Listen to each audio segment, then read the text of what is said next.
Michael Marcantonini here with Cohen Achen, right-handed pitcher for the Ironbirds. Cohen, thank you for taking the time here on the Ironbirds Broadcast Network. Thanks for having me on. You've pitched at 3 different levels this year, mainly in Aberdeen. How everything's gone in your first pro season so far? Pro ball is it's very hard. Just a lot of learning, a lot of figuring out myself again still as a pitcher. Battling against the other guys, a lot of good players that I'm going against. So learn it every single day as we go and fall into some routines and stuff. But it's been a lot of fun. I know you spent a lot of time in the States, college ball, pro ball, but you grew up in Canada in the Calgary area. From somebody that's not familiar with your hometown or your home city, how would you describe it? Very busy now. I think we have 1.8 million people in the city.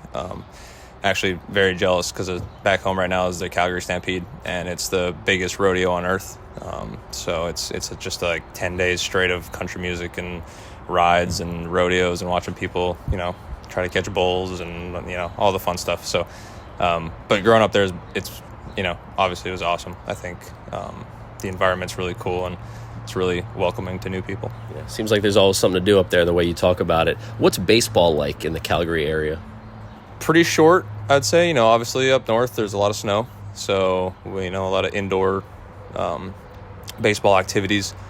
But I grew up, played through the Babe Ruth League that's run kind of like a rec league. Basically, we don't have high school ball in Canada, so through that all the way through the summer, I learned a lot and made a lot of really, really good friends growing up through there too. How did you get noticed, or how did you get discovered to go pitch collegiately in the United States if there's no high school baseball? I had to fill out a form to tell one of the JUCOs that I was reaching out to that I was just a small city boy that wanted to go play ball in the States somewhere. So I had to fill out a form, and they ended up reaching out, and then that kind of is how it progressed into my first school. Doing some research for this interview, I found out that you trained at Calgary Pitching HQ throughout your life. So tell me what that experience was like. His name was Donovan Feenstra, and we're still in contact every now and then, but he kind of helped me growing up through high school and stuff, and just basic pitching stuff. And he's actually the reason I went to my NAI school in Kentucky as well. He was coached by my coach at the other school as well. So good connections there, and he just, kind of put me on the right path to success. Yeah. Of course, growing up in Canada, there's only one big league team, and that's in Toronto, pretty far away from where you are. What was your favorite team growing up?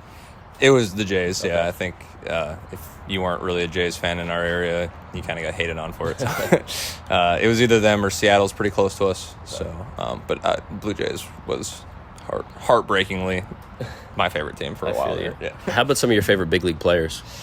I really loved DeGrom. Watching him, as I grew up was awesome. And then, just some of the greats like Scherzer and Verlander and, some of those guys. I was a huge pitching guy always. So I was trying to focus on those guys growing up. Got to ask you about just Canadian baseball players in general. A lot of fantastic players have come out of Canada over the years, talking Hall of Famers, really good players. If you can put together a Mount Rushmore, you can give me that, or just one or two of the top guys from Canada all time that you think are right up there. I'm just going to give one. I think, growing up, I wore 19 as well in college, and, Joey Votto wore 19. Huge inspiration. I think he was, gave a lot, especially, he had a short standby with the Jays there at the end of his career type of thing. But, growing up, I watched him a lot. And he was, all my buddies, we always loved him too. So he was probably my guy to go to. All right, so sticking on the theme of Canadian baseball players, we had Tyler O'Neill here rehabbing in Aberdeen a couple weeks ago, and of course he's represented Canada in 2 WBCs, and of course a guy who's very loyal to his home country. Did you get a chance to talk to Tyler at all? Yeah, me and Tyler had a quick conversation. It was pretty cool. I've never met him before, so got to tell him I'm from Calgary, and he said he's been there once when he was super young, so he doesn't really remember it, but he's from BC, so we kind of have that Canadian connection, I guess, a little bit, and just kind of talked about some stuff and how moving to the States was good for him and stuff like that. And I just had some questions to see, pick his brain a little bit. He's a pretty good guy to ask about, 100% stuff. So yeah, 100%. I'm a big World Baseball Classic guy. Is that something that you've paid attention to throughout your life? Is it a goal of yours to pitch for Team Canada someday? Oh, that would be awesome. That'd be such a cool opportunity to get. I'm not really 100% sure how that even comes up, but honestly, if anyone's listening, I'd love to play for Team Canada in 2026. That'd be awesome. But yeah, I mean, growing up just watching him every 4 years and stuff, it's been really cool. Yeah, that's good stuff. Talking to Ironbirds right-handed pitcher Cohen Achen. Before the interview, we were talking about a little bit of the adversity you've been through in your baseball career. When you were at the junior college level, when you first got to the States, you took a comebacker to the head, March of 2020, concussion, fractured skull, brain bleed, vertigo. I don't want to have to keep listing all these, negative, horrible things.